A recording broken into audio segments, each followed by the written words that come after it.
Welcome to Grief Relief with your hosts, Doctors Gloria and Heidi Horsley, brought to you by the Open to Hope Foundation, helping people find hope after loss. Heidi, we're going to have Ron Villano on. Ron is great, and he'll be on our show. He's a psychologist and a friend of ours, and he's the author of the Zing. And then we're going to have Kate Mills, our singer-songwriter, and people can find her on the net, Kate Mills. And she's going to sing Cherry Tree for us at the end of the show, because music's so important. It absolutely is, and it brings us to a whole nother place and connects us with our loved ones. And I've got to say something about Ron, because Ron and I have known each other for a long time. We've done a lot of conferences together, and he has written this book called The Zing, and he is so positive. He's like these guys. He's like Ron, and I mean, he's like John and Chris. You know, he lives it every day. He talks the talk and he walks the walk, and he had great adversity, and he has found hope and joy. And it's exciting to have him here. So let's see his video. Okay. Patients come to me and they said, I walked home, I thought my marriage, everything was wonderful. And I walked in and my wife says, the famous phrase, I love you, but I'm not in love with you. And the guy says, what do you think? I said, what I think is, save your money, you don't need me, because the answer's on the wall. It's done. And that pain, and what do you think is really happening? Because you lost your wife, your husband, you lost your job? No. Someone took your control. Someone took your plans away from you. How many people plan their day, and by the end of the day, only maybe lucky if half those things happen? Very few can say, I started out in the morning and ended up at the night. Even the anal, obsessive, compulsive people can't even do it. It's impossible. So what makes you think that when you walk out of here, everything's going to go the way you think it was? There's change waiting to happen, and it's within you. Every single one of you have the power. Remember this, and never forget, nothing external can ever make you happy. Nothing external will make you happy. No relationship, no money, nothing. Wealthy people also get sad and are miserable. But don't be fooled. The money isn't making them unhappy. They're unhappy to begin with. And all the money did was depress them more, because now they've got the money and they're still unhappy. Isn't that a heck of a life? The poor people, all poor people, are unhappy. See, being poor don't make you happy. Being rich don't make you happy or unhappy. Only you do that. And you do that by choice. Welcome to the show, Ron. Thanks for having me.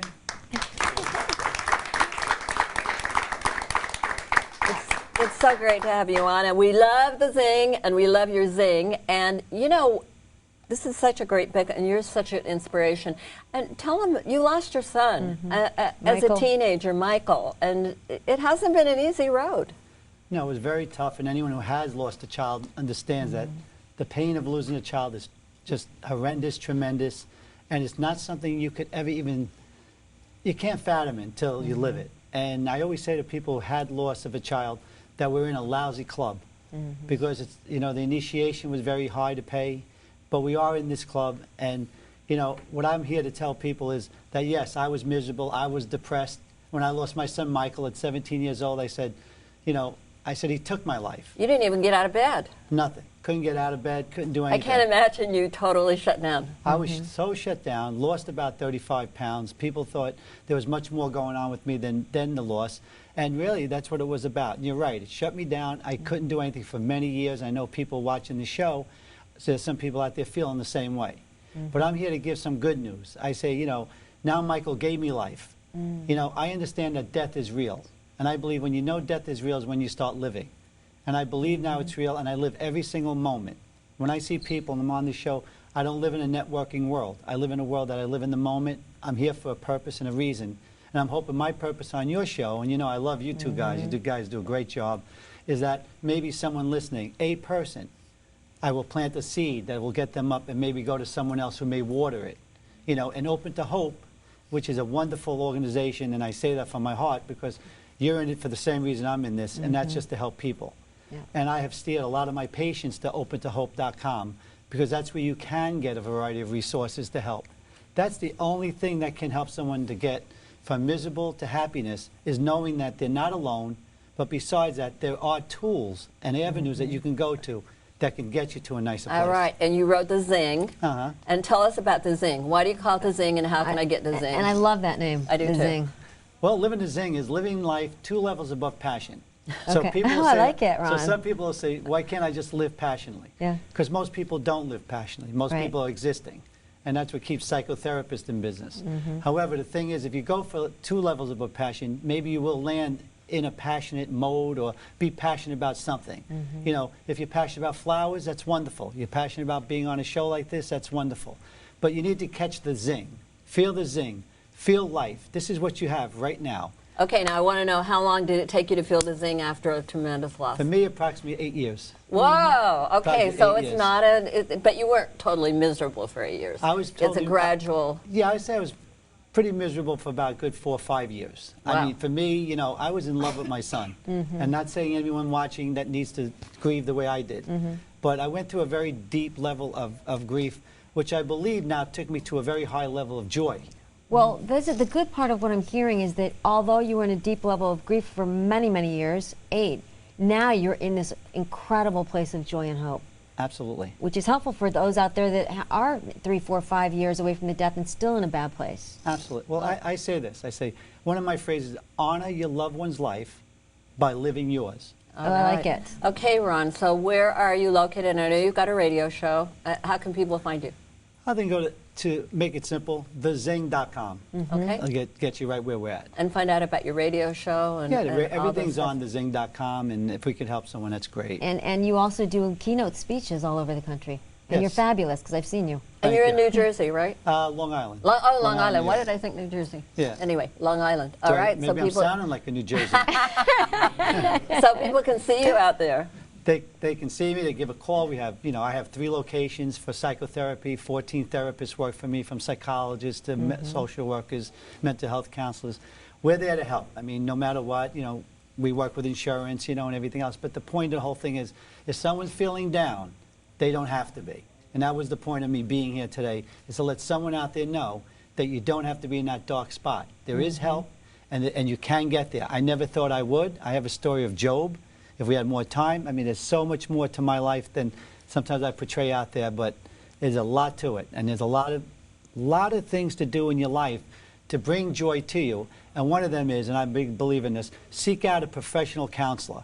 However, I believe very much in licensed counselors. It took a lot of years to go to school to get this information, and now to sit across from someone who has experienced a loss like that on top of that, it means a lot, because there are a lot of people out there that aren't licensed, and people are very vulnerable after they lose someone. And you're willing to listen to anything, anyone, hoping that they'll take you to a better place. And sometimes I see they come to my office and they say they spent so much money on different things and help and so many different ways of using it, and it didn't. And make sure it's a good fit, because I think goodness Has of to fit is be. everything. If you go to someone and you don't feel comfortable, go to somebody else. Yes. I love what you said on one of your shows. I was watching one of your shows, and you said that you went for counseling when you lost Scott, and you went once. Yes. And that happened to me, too. Okay. I walked out crying and feeling worse I did than when I too. got there. So there are, with the internet, you can go to Open to Hope, and we do have forums and that kind of thing. And you can also go to ADAC, Association of Death Educators. They Yes. have counselors all over the United States. And one more thing I want to say about Ron, Mom, is that he is on television nationally giving a tip of the day. What are you doing? You're giving things. I give an inspirational tip Thank of the you. day, Yep. and I'm on Verizon Fios, and I'm in all the markets, so I pop up when you watch Okay, TV. give us an inspirational tip of the day. Listen to me every day. No. No. Inspirational tip of the day for me is, one of my other phrases is, when you choose to change your thoughts, you begin to change your life. I like that. That is so true. Yeah, That is What so we good. focus on grows. absolutely, absolutely. So what are some more things I need to know? What if I'm sitting here, I'm listening to you, and I'm thinking, okay, I'm still in bed. What was the first thing that got you up? Well, one of the things that actually got me going was, I woke up one day and I was got on my knees, and I looked up to God and I said, God or the universe, 'cause I'm a very big believer in God, but not at that point, okay? And I got on my knees and I said, God, I need change and I need to feel, because I couldn't feel. And I needed change because I knew I was stuck now. I couldn't get going. And you've spoken about on your show many times about how men don't like to show their feelings. And, you know, and I was a very sensitive guy, but I realized then that I never really did touch into the feelings. And Michael got me to that point. Well, all of a sudden now I started feeling that. And in my life, I have a brother-in-law. I lost my brother-in-law a year later on the same highway. He was killed in a car accident, 2 exits from Michael. I have a friend, Ashley, a young girl that my daughter's friend we see all the time. Her father, they lost their father at a young age too, to a car accident, to some other things. And so when you see all this stuff out there, you know, the biggest process I think that we need to learn is grieving. The grieving process isn't only for a loss of a child, it's for a parent. It could be for loss of a job, a relationship. So there's so many ways to grieve. And I think what our job here is, and on your talk show, and as professionals, is to help people to grieve. And I don't believe there's any order in grieving. I believe you could be crying one day you could be joy. You know, there's no order to it. All right. Well, Ron, thank you so much for being on the show today. Well, thank you for having me. It's great to see you. And thanks to our audience and to Chris and John. And now we're going to hear from Kate Mills to go out of the show. And we hope that you will visit us at opentohope.com and that you'll do our forums and you'll visit us on Facebook, because we want you to know that you're not alone out there. There are many, many people that are there to support you. So God bless.